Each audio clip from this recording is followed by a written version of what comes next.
L'Agence de régulation des postes et des communications électroniques ARPCE vient de démanteler un réseau de fraude à la Simbox à Brazzaville et Pointe-Noire. Ici devant nous, nous avons les équipements de fraude téléphonique que les équipes de l'ARPCE ont décelé, ont mis au jour récemment avec l'appui des forces de la police. Donc, ce sont des équipements qui permettent de détourner le trafic téléphonique international. Donc ce trafic qui vient de l'extérieur, au lieu qu'il passe par des voies normales, il est détourné, il passe par des voies grises.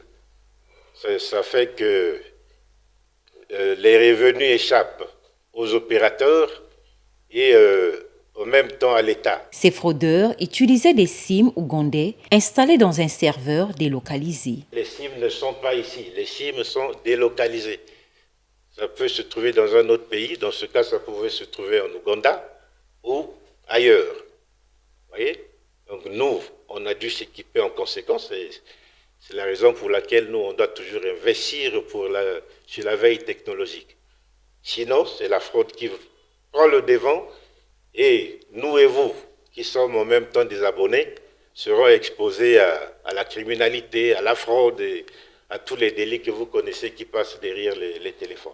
Au cours de cette rencontre, Benjamin Mwanza a souligné 800 000 minutes d'appels internationaux ont été détournées, occasionnant une perte de revenus estimée à plus de 136 millions de francs CFA. On a fait une évaluation de ce que l'État aurait perdu avec les opérateurs.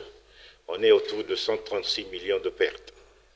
Bon, s'ils avaient continué, ils allaient faire beaucoup pire.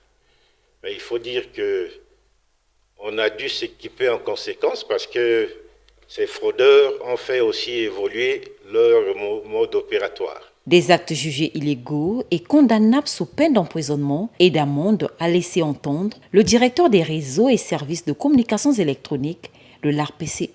Ces équipements constituent un réseau qu'on a établi en parallèle sans autorisation de l'ARPCE. Alors, la loi prévoit des peines allant de 2 à 5 ans d'emprisonnement et des amendes qui varient entre 100 millions et 1 milliard. Pour ce genre de cas où quelqu'un établit un réseau parallèle, illicite, pour détourner le trafic international.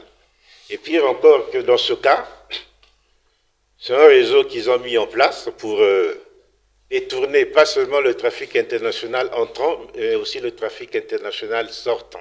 L'ARPCE entend renforcer son système de sécurité. Ces résultats sont issus des investigations menées pendant les mois d'avril et mai.